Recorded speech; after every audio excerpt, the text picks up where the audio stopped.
Beautiful, haunting, challenging, and gothic are all words that can be used to describe Vigil: The Longest Night, now available for Nintendo Switch and PC by way of indie developer Glassheart Games. Another word that can be used to describe the game will be mentioned a bit later in this review.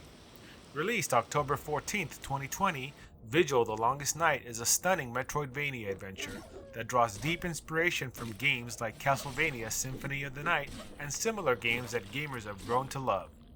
The story follows the exploits of its badass heroine named Layla, who returns to her hometown as a member of the Vigilant Order, only to find out that a local girl is missing along with her beloved sister.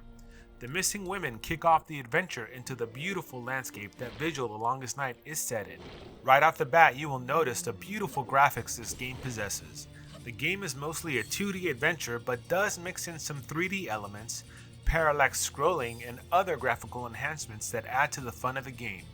Along the way, you will traverse waterfalls, fields, villages, cemeteries, caves, and several other locations that add to the gothic feel of the game. The game starts off with a mysterious cutscene that sort of resembles a baptism. You are greeted early on in the game by a mysterious dude named the Lantern Keeper, who tells you that you must complete the trial so that the ritual can end. After a short jaunt through the landscape, which serves as a mini tutorial, you make your way to your hometown where you find out about the missing women. The controls for this game are responsive, however, the developer could have made things a bit easier for us gamers. Your buttons consist of a slash attack, a special attack, a sub-weapon attack, and a jump. Your trigger buttons allow you to slide, block, charge your weapons for a special attack, and roll. The shoulder buttons allow you to quickly select weapons and items for use through the game and swap out items. Pushing up on the D-pad allows you to heal.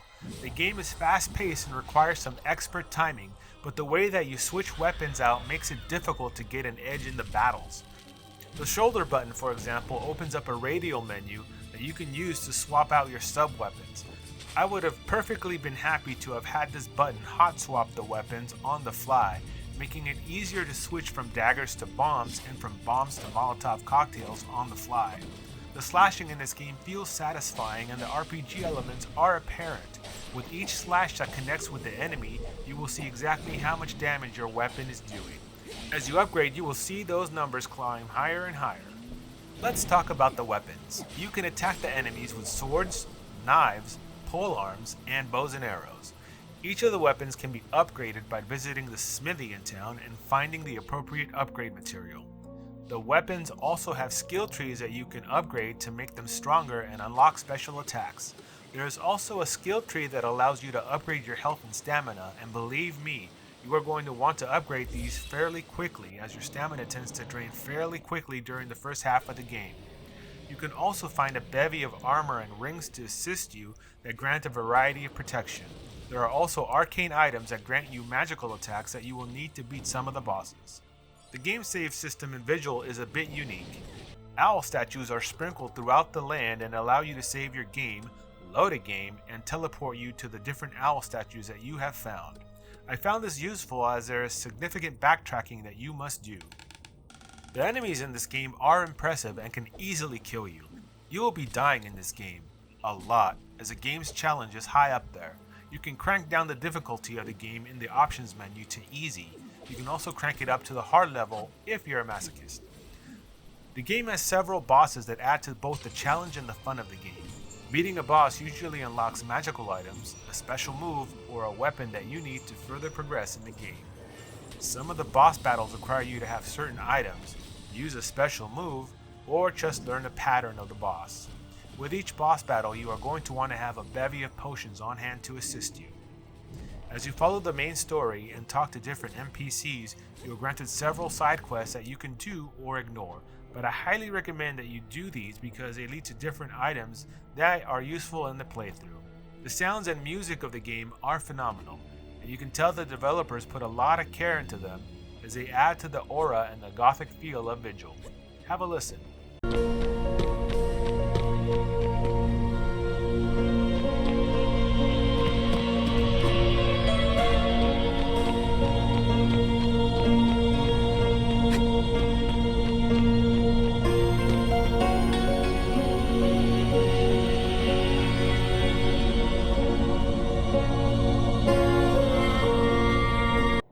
While the game has a lot going for it, it also is a bit rough around the edges. I was playing this on my high-end gaming PC and the game would often crash. I thought to myself, what gives?